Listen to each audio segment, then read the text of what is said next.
Alright, so I was gonna go over how I shade things here because somebody asked for me to do that. So let me look at all of my different layers here. So underneath everything, I made a color mask with its transparency locked, and all these basic colors are on there. Line art on its own layer here, and I'll get to this folder up here, but this is just the eyes, so I'd like to do that separately. If you want, you can just do one layer of line art and then one color mask, but I do eyes separately just to keep things organized. So what I do is I make a clipping layer with this right here. One of them set to darken and one of them set to screen.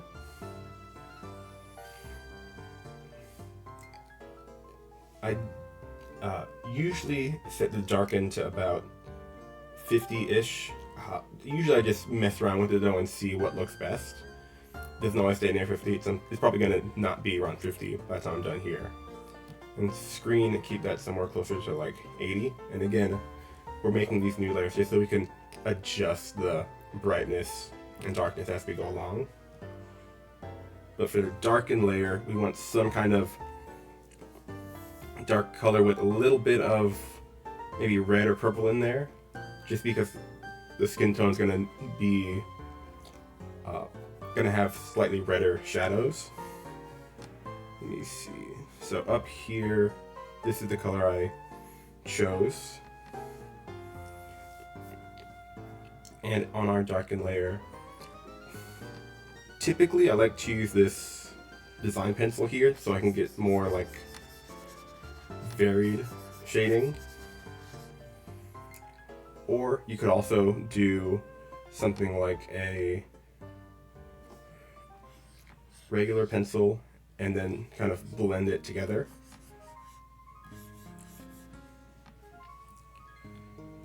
Blend over here, just so doesn't have those hard edges.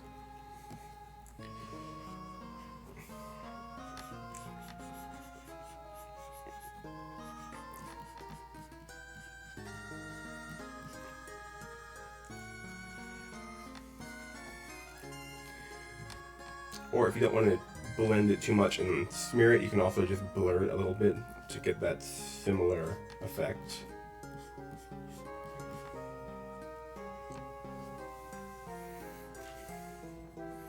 And we can do that for our whole piece here. We can add shadows wherever we want.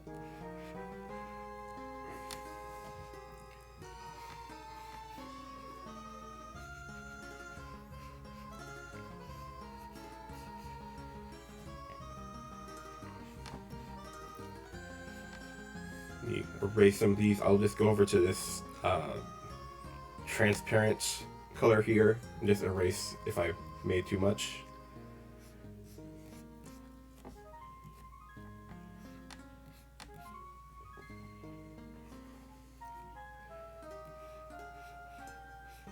Typically I like to leave a little bit of lighter color right above the eyes, just because those eyelids are going to catch a little bit more light.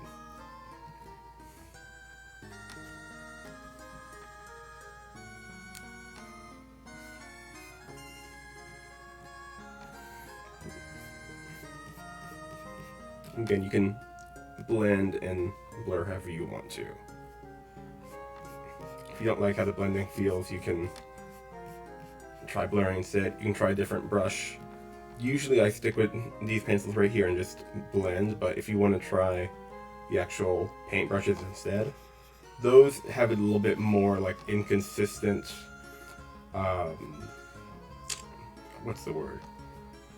Opaqueness. You have to push down harder to get much more color out of there. So you could do that, or you could use different pen tool.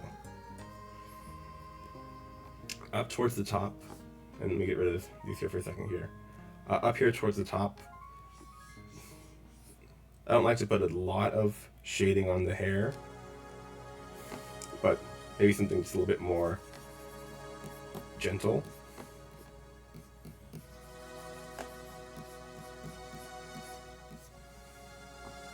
Let me fix up this piece right here.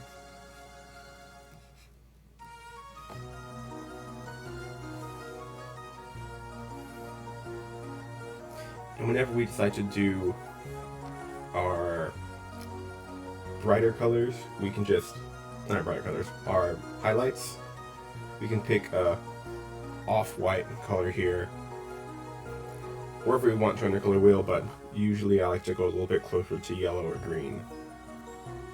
And if we don't like how dark or light these shadows and lights are, we can always increase. Going to 100%, we don't want to do that because it's going to be this exact color we have up here at the top. Too low, like 10%, 20%, that's still way too light to actually make a difference. So closer to the middle is probably going to be best. And let's see how our colors look here.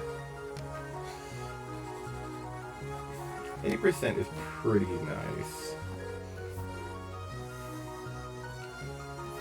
We make a little bit more blurred highlighting here. Okay. Yeah, our 80% is pretty nice. So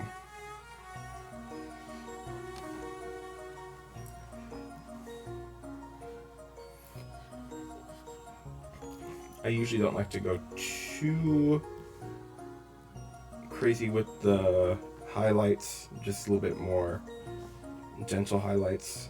Let me see. Nice little bit on the lips. And down here, kind of where the clavicle is, a decent amount of highlight.